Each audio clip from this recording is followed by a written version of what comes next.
Bonjour, c'est l'emploi par le net. Objectif emploi affréteur. L'affréteur est un intermédiaire entre des offreurs et des demandeurs de transport. Il organise l'expédition de marchandises pour le compte de ses clients. On trouve ce poste dans les entreprises de transport et de logistique, chez les transitaires ou dans l'industrie. Le site jobtransport.com recense les multiples tâches possibles de ce professionnel.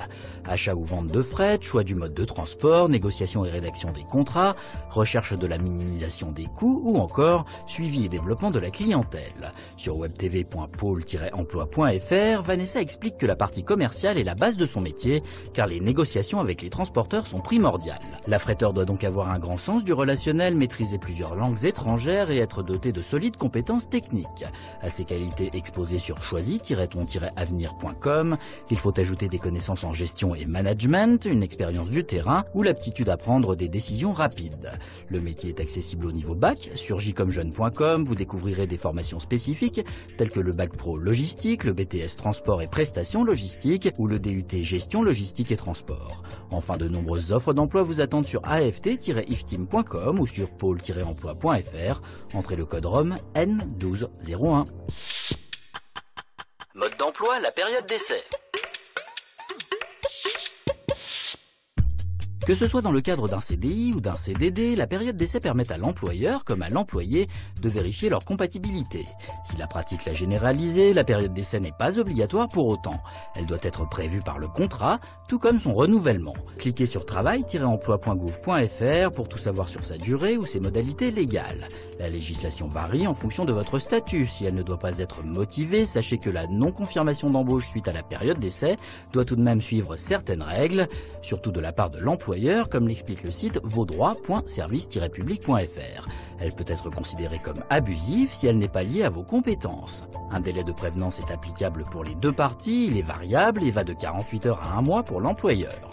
Pour un point juridique complet, consultez la fiche de l'entreprise.l'express.fr et n'oubliez pas de consulter les conventions collectives applicables. Pour réussir votre période d'essai, ce même site vous suggère d'être attentif au fonctionnement de l'entreprise qui va vous accueillir, de soigner votre présentation lorsque vous arriverez et vous conseille de prendre le temps d'observer votre environnement professionnel pour que votre prise de poste enfin se déroule au mieux.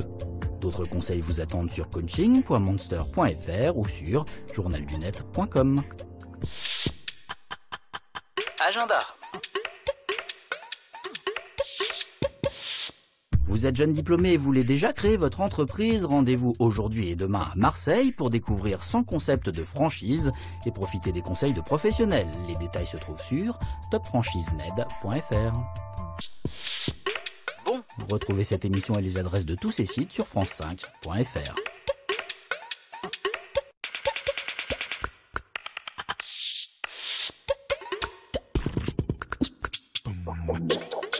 Bonjour, c'est l'emploi par le net.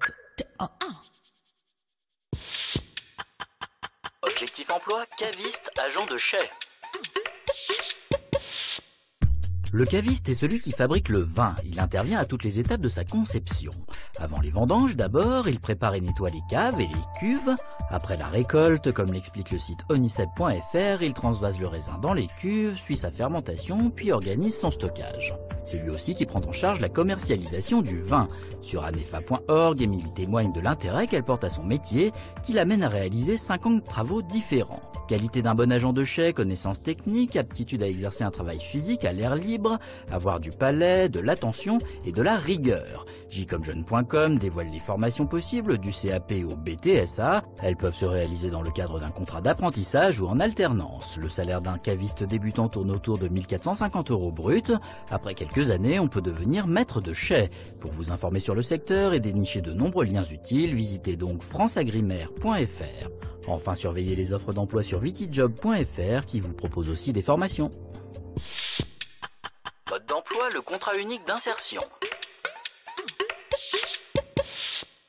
Le QI, ou contrat unique d'insertion, concerne les personnes défavorisées sur le marché du travail, notamment en raison de leur situation sociale, handicap, RSA ou chômage longue durée. Consultez pôle-emploi.fr pour savoir si ce dispositif vous concerne. C'est le cas si vous manquez de relations professionnelles ou craignez des a priori négatifs en raison de votre âge ou de votre lieu de résidence.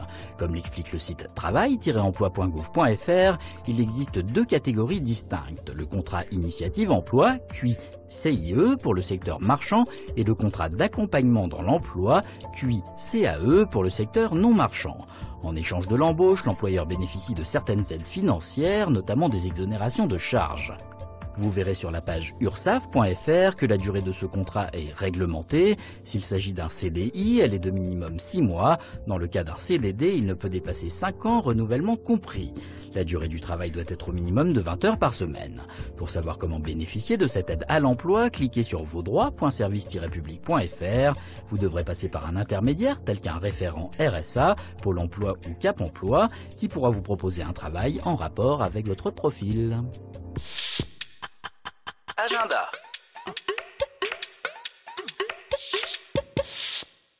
Vous êtes ingénieur informaticien et vous recherchez un emploi, rendez-vous ce jeudi 21 à Lyon. Plus de 500 postes seront à pourvoir, tous les détails sont sur lesjeudis.com. Bon. Retrouvez cette émission et les adresses de tous ces sites sur france5.fr.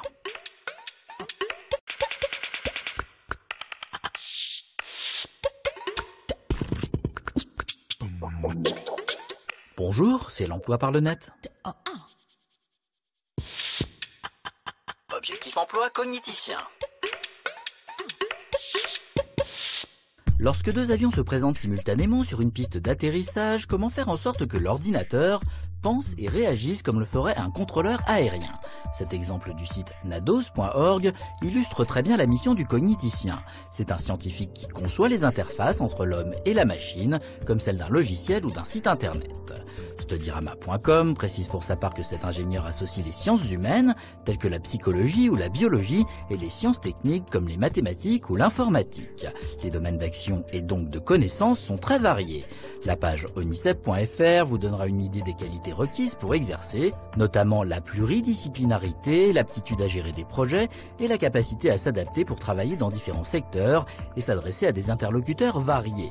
5 ans d'études après le bac sont nécessaires. L'École nationale supérieure de cognitique de Bordeaux propose des cursus sur mesure. Découvrez-les sur ensc.fr. Sachez aussi que de nombreuses écoles d'ingénieurs proposent cette option. Selon la dernière étude de challenge.fr, le revenu de ce spécialiste de l'intelligence artificielle est estimé à 50 000 € par an. Pour en savoir plus sur ce métier d'avenir, connectez-vous au site de l'Association pour la recherche cognitive sur arco.sciog.fr.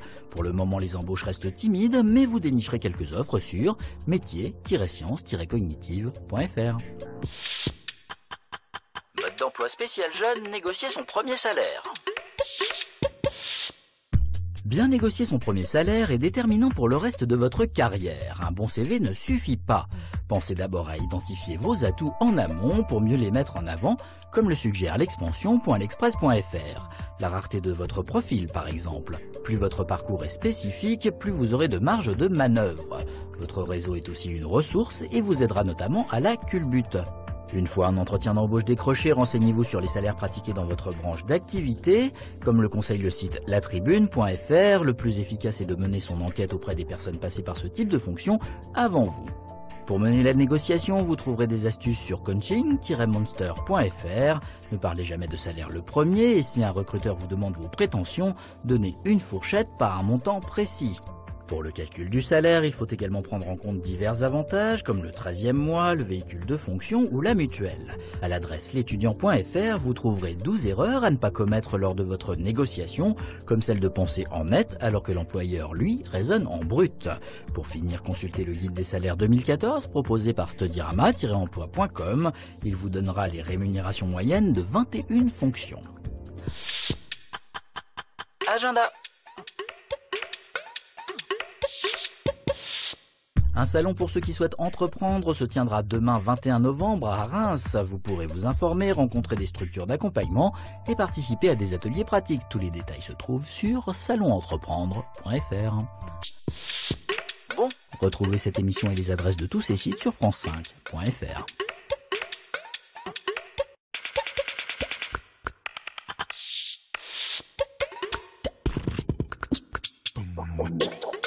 Bonjour, c'est l'emploi par le net. Objectif emploi démographe. Le démographe est un spécialiste des statistiques, qu'elles concernent la fécondité, la mortalité, la famille, la domiciliation ou la migration. Sur lesmétiers.net, rencontrez Zaya, professionnelle passionnée qui nous révèle les différentes facettes de sa mission. Déplacement sur le terrain, exploitation de bases de données ou interprétation d'indicateurs. Ces conclusions orientent ensuite de nombreuses décisions, comme l'élaboration de politiques ou la planification des services de santé, d'éducation, de transport ou d'aménagement urbain. C'est ce que vous verrez sur jcomjeune.com. Le démographe est un scientifique qui possède de nombreuses qualités à découvrir sur onicep.fr. Celui-ci doit pouvoir analyser les chiffres en faisant appel à des domaines tels que l'économie, la sociologie, l'épidémiologie, l'urbanisme ou l'histoire. L'esprit d'analyse et de synthèse est primordial. Il doit aussi maîtriser plusieurs langues étrangères afin de pouvoir voyager dans le cadre de son activité. Pour envisager ce poste, il faut être titulaire d'un bac+5. Diverses écoles délivrent des diplômes appropriés, par exemple les instituts d'études politiques ou l'Institut de démographie de Paris à découvrir sur univ-paris1.fr. Le salaire de base de cet enquêteur est de 1 600 € par mois et peut monter jusqu'à 3 600 €. Pour vous informer sur le secteur, rendez-vous sur ined.fr, la page de l'Institut national d'études démographiques qui propose aussi des offres d'emploi. Mode d'emploi, créer son entreprise à 20 ans. Il n'y a pas d'âge pour créer son entreprise. 25% des nouveaux entrepreneurs ont d'ailleurs moins de 30 ans. Comme l'indique le site jcomjeune.com, ce sont souvent des idées reçues qui empêchent les jeunes de se lancer. Pourtant, pas besoin d'être riche ni de sortir d'une école de commerce, pas plus que d'avoir une idée révolutionnaire ou une expérience professionnelle de 40 ans. En revanche, il faut se poser les bonnes questions, comme la page l'étudiant.fr vous invite à le faire. Quand est-il préférable de tenter l'aventure? Votre idée est-elle bonne? Par quoi faut-il commencer? Ou puis-je me faire aider? Comme en témoigne un créateur d'entreprise de 21 ans sur journaldunet.com, c'est un défi qui va au-delà du domaine professionnel. C'est un projet de vie à part entière qui attire les personnes pour qui l'argent est capital.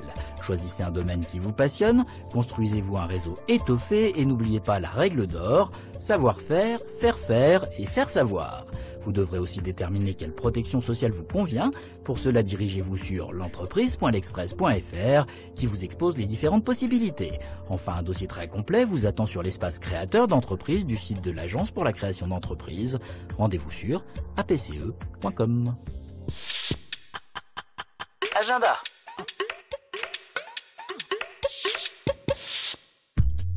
Le salon Studirama des études supérieures et de l'alternance se tiendra ce samedi 23 novembre à Poitiers. Vous pourrez y découvrir plus de 400 formations et rencontrer de nombreux établissements publics ou privés. Toutes les informations sont sur studirama.com. Bon, Retrouvez cette émission et les adresses de tous ces sites sur france5.fr.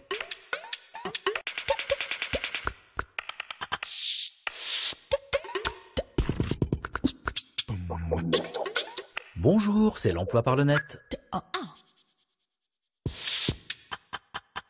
objectif emploi, ingénieur forestier. L'ingénieur forestier est un gestionnaire de la forêt. Sur métier-forêt-bois.org, Régine présente ses missions. La récolte du bois comme écomatériaux, l'identification et la protection de la faune et de la flore, ainsi que l'accueil du public. Elle doit aussi initier et conduire des projets, gérer une équipe et organiser son travail, superviser la réalisation des actions décidées et assurer la liaison avec les différents acteurs de la filière. Comme vous le verrez sur lesmétiers.net, cet ingénieur passe autant son temps sur le terrain que dans ses dossiers. Il doit être polyvalent avec des connaissances en agronomie, en horticulture, en chimie et en informatique. Être actif et organisé, savoir travailler en équipe font aussi partie des qualités requises. Pour accéder au métier, une seule formation, l'École nationale du génie rural des eaux et forêts que vous trouverez à l'adresse agroparitech.fr. Les places sont peu nombreuses mais l'emploi est assuré. Comme le précise la page onicep.fr, le débutant touche environ 2 500 € bruts par mois. L'un des principaux employeurs est l'Office national des forêts dont vous découvrirez le rôle, les formations et les emplois sur onf.fr. L'ingénieur forestier peut aussi travailler pour des forêts privées. Des offres d'emploi vous attendent sur forêtprivéefrançaise.com.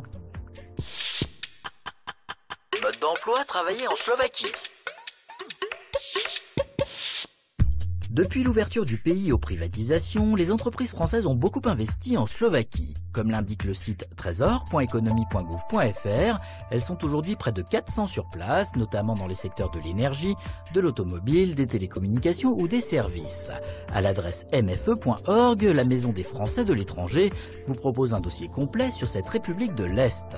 En tant que ressortissant de l'Union européenne, aucun visa ou permis de travail ne vous sera demandé. En revanche, vous devrez obtenir votre permis de séjour en vous présentant sur place dans un délai de 3 jours après votre arrivée au bureau de la police des étrangers muni d'un passeport, de 2 photos d'identité et d'un justificatif de domicile. Ce site vous propose aussi de nombreux liens vers les cabinets de recrutement sur place. Vous trouverez la liste des principaux employeurs sur ec.europa.eu. Le plus grand nombre d'emplois se trouve dans la région de Bratislava. Le site de l'ambassade de France, en bas france-fk.org, propose un onglet s'installer en Slovaquie. Vous y trouverez de nombreux renseignements et des numéros utiles. Si vous voulez entreprendre en Slovaquie, cliquez sur fsok.sk, le site de la Chambre de commerce franco-slovaque. Enfin, pour découvrir le pays, consultez la page slovakia.travel. Le site est en anglais, langue qu'il est préférable de maîtriser pour toute expatriation. Bonne chance à tous. Agenda. Des recruteurs vous donnent rendez-vous le mardi 26 novembre à Nogent-le-Roi, entrée gratuite, ouverte à tous. Toutes les infos sont sur boostemploi.eurelien.fr. Bon. Retrouvez cette émission et les adresses de tous ces sites sur france5.fr.